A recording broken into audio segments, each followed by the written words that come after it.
राधे राधे, जय माता की भक्तों।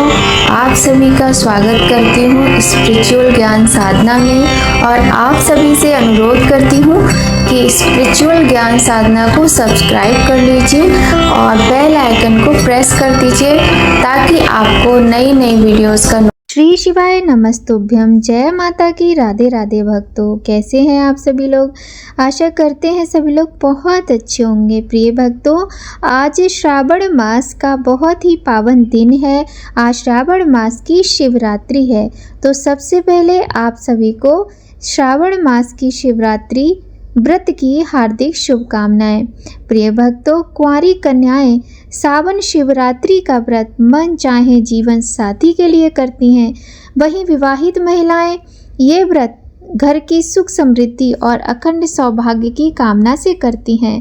माताएं अपने संतान की सुरक्षा हेतु ये व्रत करती हैं।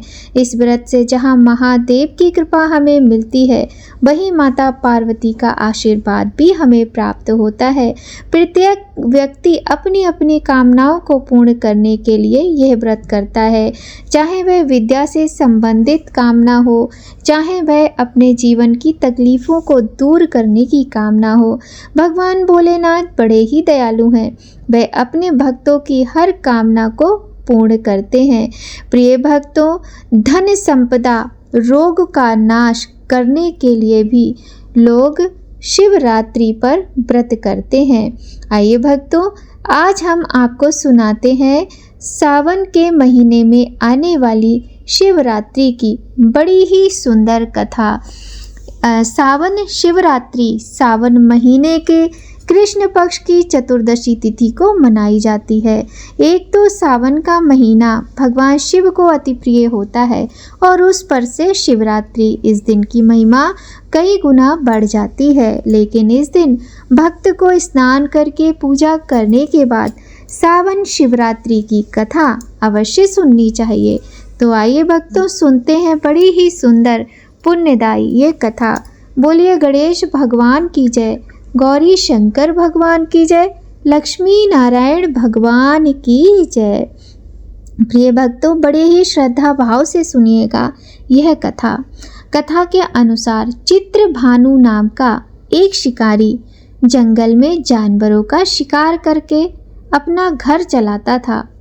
शिकारी के ऊपर साहूकार का बहुत सारा कर्ज था और कर्ज न चुका सकने के कारण एक दिन साहूकार क्रोधित हो गया। उसने चित्रभानु को बंदी बना लिया था।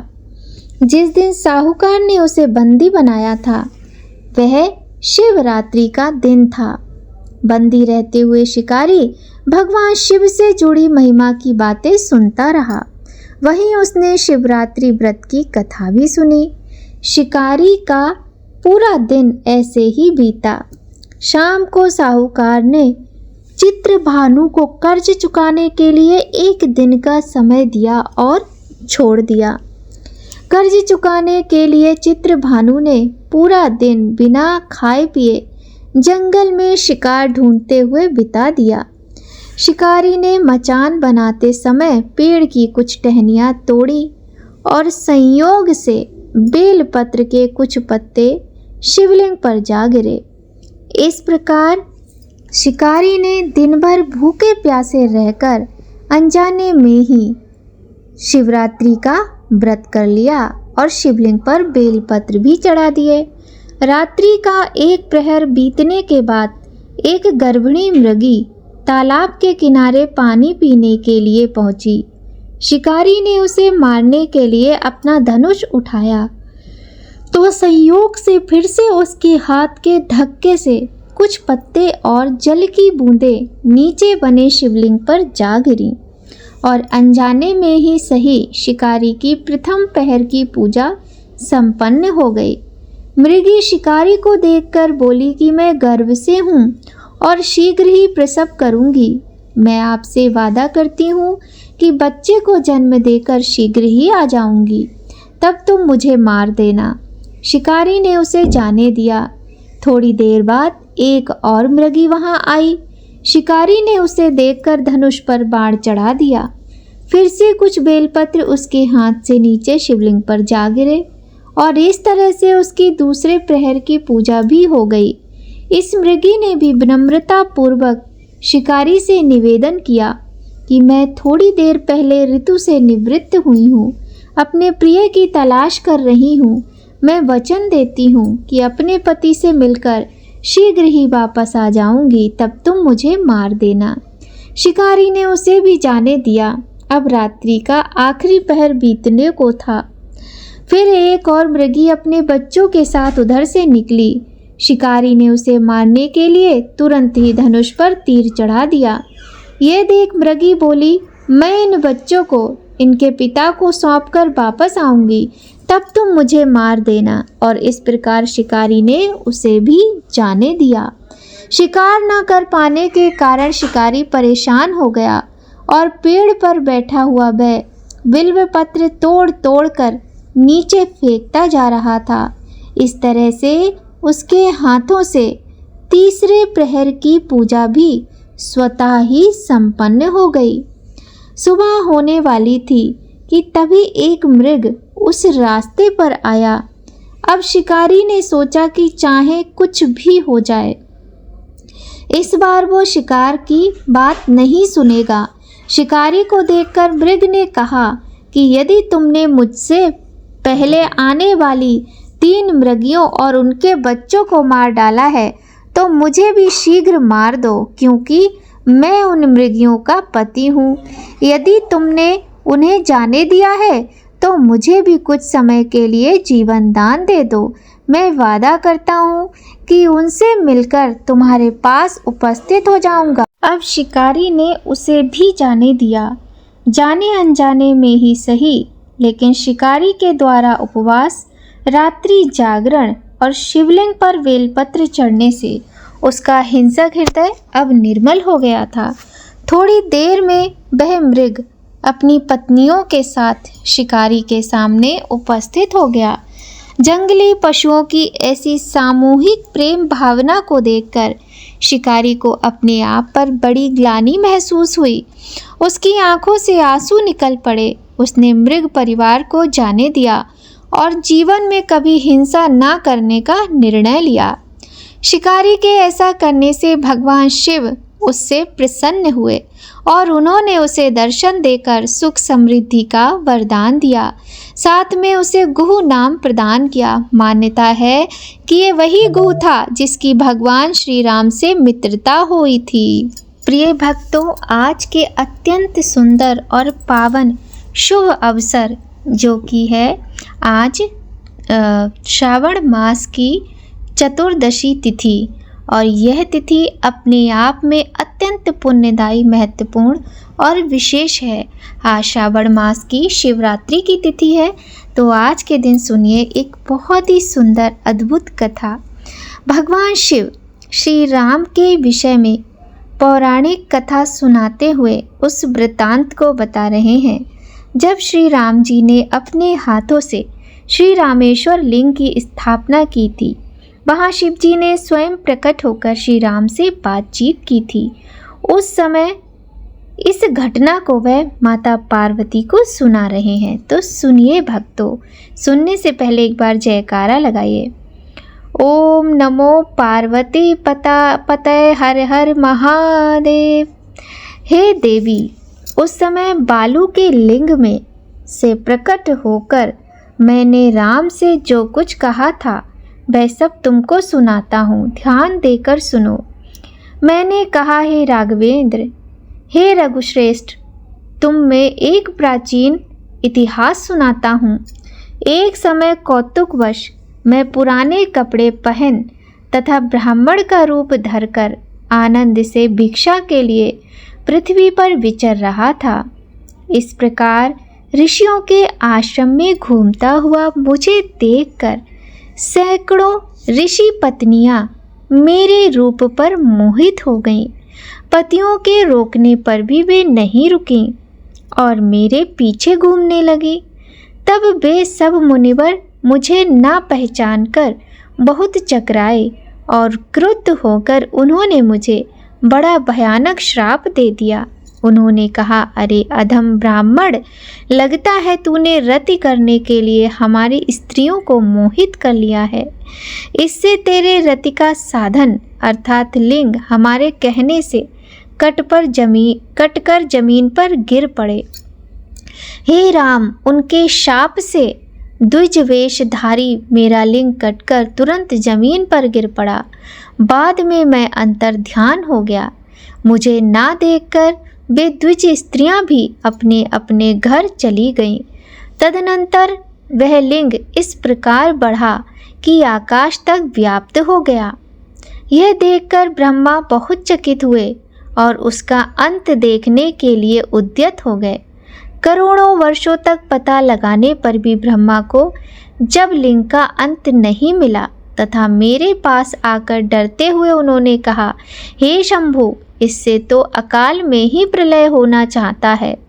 मैंने ब्रह्मा को पूर्व वृत्तांत सुनाकर सादर उनके हाथ में उस लिंग को काटने के लिए अपना त्रिशूल दे दिया। तब ब्रह्मा ने कहा, मैं भला आपके अंग को कैसे काट सकता हूँ, आप ही इसे काटे। हे राघव, तब मैंने उस लिंग के 12 टुकड़े कर डाले, फिर त्रिशूल से ही उठाकर उनको पृथ्वी पर इधर उधर फेंक दिया। ये ही 12 टुकड़े यहाँ पर 12 ज्योतिर्लिंग के नाम से विख्यात हुए। ओमकारनाथ, सोमनाथ, त्र्यंबकेश्वर, मल्लिकार्जुन, नागेश्वर, वैद्यनाथ, काशी विश्वनाथ, केदारनाथ, केदारेश्वर, महाकाल, गृष्णेश्वर और रामेश्वर ज्योतिर्लिंग यह ज्योतिर्लिंग हैं। 12वां लिंग गंधमादन पर्वत के ईशान कोण वाले शिखर पर बहुत काल तक स्थित रहकर भी किसी मनुष्य की दृष्टि में नहीं आया। तब मुनियों ने लिंग के द्वारा शिव को पहचान कर पुनः वरदान दिया, हे गिरजा प्रिय, तुम्हारे फिर लिंग हो जाए। तदनंतर एक समय वह मेरु का गंधमादन नामक उत्तरी शिखर प्रलय वायु से उड़कर यहाँ आ गिरा। हे राघव, उस गंधमादन शिखर को तुम यहाँ दक्षिणी समुद्र के संगम पर जल में देख सकते हो। 12वां गंधमादन लिंग तुम्हारे प्रतिष्ठित लिंग की ईशान दिशा में पास में ही विद्यमान है। इतने समय तक इसको किसी ने नहीं देखा था, पर आज बानर सहित तुमने इस मोक्षप्रद लिंग को स्पष्ट देख लिया है। तुम्हारे द्वारा स्थापित लिंग की महिमा से ही पृथ्वी पर इसकी प्रसिद्धि हुई है। इस कारण हे रघु, इस लिंग की जो ज्योति है वह ज्योति तुम्हारे द्वारा स्थापित बालुकामय लिंग में मेरे कहने से आज ही चली जाएगी। हे रघुतम, आज से 12 लिंगों द्वारा स्थापित रामेश्वर ही दुनिया के सब मनुष्यों में प्रसिद्ध होगा। मेरे वचन से पूजा आदि सब उपचार सदा तुम्हारे रामेश्वर लिंग का ही होगा। मैं ही अगस्त्य मुनि के तथा तुम्हारे कहने से काशी छोड़कर यहाँ आ गया हूँ और अब तुम्हारे इस लिंग में ही निवास करूँगा। जो मनुष्य सेतुबंध रामेश्वर को प्रणाम करेगा वह मेरी कृपा से ब्रह्म हत्या आदि भयानक पापों से भी मुक्त हो जाएगा। हे रघुश्रेष्ठ, आप मुझे यह वरदान दें कि सब लोग मुझे स्नान कराने के लिए सदा काशी की मणिकर्णिका का जल लाकर चढ़ाया करें। हे पार्वती, मेरे इस वचन को सुनकर श्री राम हर्षित होकर बोले कि जो मनुष्य सेतुबंध में स्नान करके रामेश्वर शिव का दर्शन करेंगे, फिर दृढ़ संकल्प से सेतु की बालुका को कांवर में रखकर प्रेम तथा यत्न से काशी में ले जाकर गंगा के प्रवाह में डालेंगे और उस कांवर को वहीं छोड़कर दूसरी कांवर के द्वारा गंगा जल लाकर उससे रामेश्वर का अभिषेक करेंगे, वहाँ उस कांवर को भी समुद्र में फेंककर निसंदेह ब्रह्म पद को प्राप्त करेंगे। जब तक दृढ़ संकल्प न होगा तब तक रामेश्वरम आना ना होगा। कदाचित कोई आएगा या नहीं आएगा, यह तो जानना चाहिए कि उसके पूर्व जन्म का संकल्प था। मेरे कहने से आप इस बात में तनिक भी संदेह ना करें। इस प्रकार राम जब अनेक वर दे रहे थे, तभी वहाँ कुंभ जन्म ऋषि आ पहुँचे। उन्होंने वहाँ आकर शिव तथा राम को प्रणाम किया। तब श्री राम ने भी मुनि को प्रणाम किया। अगस्त्य मुनि ने राम जी से कहा, हे राघव, आपके अनुग्रह से मुझे आज बहुत दिनों के बाद विश्वनाथ शिव जी के दर्शन प्राप्त हुए हैं। इससे मुझे बड़ी प्रसन्नता हो रही है, इसलिए मैं भी यहाँ एक लिंग स्थापित करता हूँ। इतना कहकर अगस्त्य मुनि ने भी अपने नाम से एक उत्तम लिंग स्थापित किया। मुनि ने आनंद के साथ रामेश्वर के अग्निकोण में उसकी स्थापना की। इस प्रकार मुनि ने अगरतीश्वर नामक लिंग की पूजा करके विश्वनाथ, रामेश्वर एवं श्री राम की स्तुति तथा प्रणाम करने के अनंतर पुरातन गंधमादन लिंग का दर्शन किया और प्रसन्न होकर अपने आश्रम को चले गए। हे देवी, सेतुबंध रामेश्वर के देवालय में ही आग्नेय कोण में अगस्तीश्वर तथा ईशान कोण में गंधमादनेश्वर का लिंग अभी भी विद्यमान है। उन्हें कोई इन नामों से जानता है और कोई नहीं भी जानता, लेकिन रामेश्वर का लिंग स्वर्ण, पाताल तथा मृत्यु इन तीनों लोकों में प्रसिद्ध हो गया। श्री शिव महापुराण में वर्णित 12 ज्योतिर्लिंगों के महात्म्य का ये वर्णन था, जो निर्विकार होते हुए भी अपनी माया से विराट विश्व का आकार धारण कर लेते हैं। स्वर्ग तथा अपवर्ग जिनके कृपा कटाक्ष के वैभव बताए जाते हैं तथा योगी जन जिन्हें सदा अपने हृदय के भीतर आत्मज्ञानंद स्वरूप में देखते हैं, उन तेजों में भगवान शंकर को, जिनका आधा शरीर शैल राजकुमारी पार्वती से सुशोभित है, निरंतर मेरा नमस्कार है। जिसकी कृपा पूर्ण चितवन बड़ी ही सुंदर है, जिसका मुखारविंद मंद मुस्कान की छटा से अत्यंत मनोहर दिखाई देता है, जो चंद्रमा की कला से परम उज्ज्वल है, जो तीनों भीषण तापों को शांत कर देने में समर्थ है, जिसका स्वरूप सच्चिदानंदमय एवं परमानंद रूप से प्रकाशित होता है तथा जो गिरिराज नंदिनी पार्वती के भुजपाश से आवेष्टित है, वह शिव नामक अनिर्वचनीय तेजपुंज सबका मंगल करे। बोलिए पार्वती पते हर हर महादेव। बोलिए गौरी शंकर भगवान की जय। जो प्रतिदिन प्रातःकाल उठकर इन 12 नामों का पाठ करता है, उसके सभी प्रकार के पाप छूट जाते हैं और उसको संपूर्ण सिद्धियों का फल प्राप्त होता है। हे मुनीश्वरों, उत्तम पुरुष जिस जिस मनोरथ की अपेक्षा करके इनका पाठ करेंगे, वे उस मनोकामना को इस लोक में तथा परलोक में प्राप्त करेंगे। और जो शुद्ध अंतःकरण वाले पुरुष निष्काम भाव से इनका पाठ करेंगे, वे माता के गर्भ में निवास नहीं करेंगे। इस लोक में इन लिंगों का पूजन करने से सभी वर्णों का दुख नष्ट हो जाता है और परलोक में निश्चित रूप से उनकी मुक्ति हो जाती है। इन लिंगों पर चढ़ाया गया प्रसाद सर्वथा ग्रहण करने योग्य होता है। उसे श्रद्धा से विशेष यत्न से ग्रहण करना चाहिए। ऐसा करने वाले के समस्त पाप उसी क्षण विनिष्ट हो जाते हैं। हे द्विजों, इन ज्योतिर्लिंग का विशेष फल कहने में ब्रह्मा आदि भी समर्थ नहीं है, फिर दूसरों की बात ही क्या। जिसने किसी एक लिंग का भी 6 मास तक यदि निरंतर पूजन कर लिया, उसे पुनर्जन्म का दुख नहीं उठाना पड़ता है। नीच कुल में उत्पन्न हुआ पुरुष भी यदि किसी ज्योतिर्लिंग का दर्शन करता है तो उसका जन्म पुनः निर्मल एवं उत्तम कुल में होता है। वह उत्तम कुल में जन्म प्राप्त कर धन से संपन्न एवं वेद का पारगामी विद्वान होता है।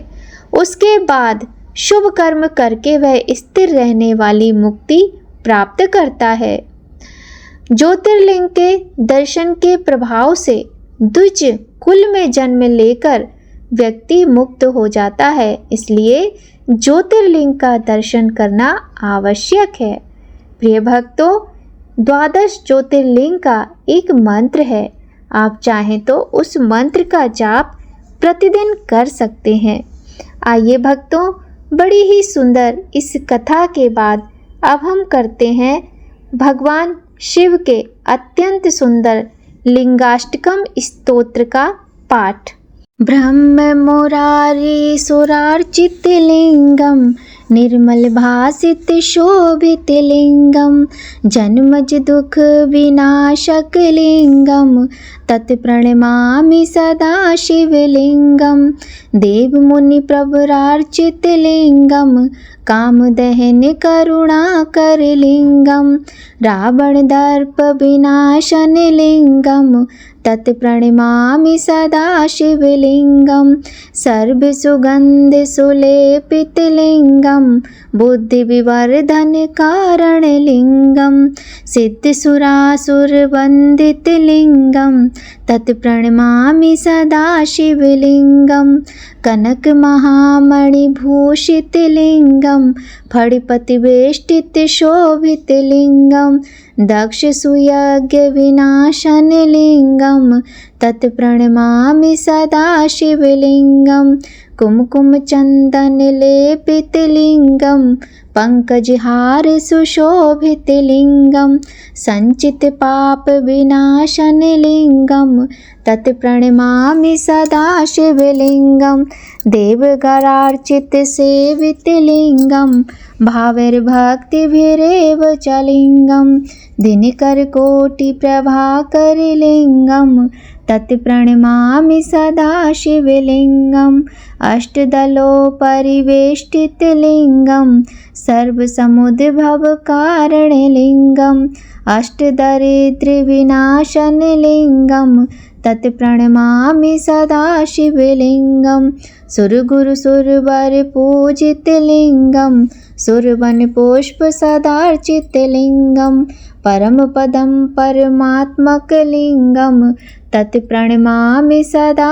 शिवलिंगम लिंगाष्टकमिदं पुण्यं या पठे शिवसन्निधौ शिवलोकं पाप्नोति शिवेन सह मोदिके। श्रीलिंगाष्टकम्।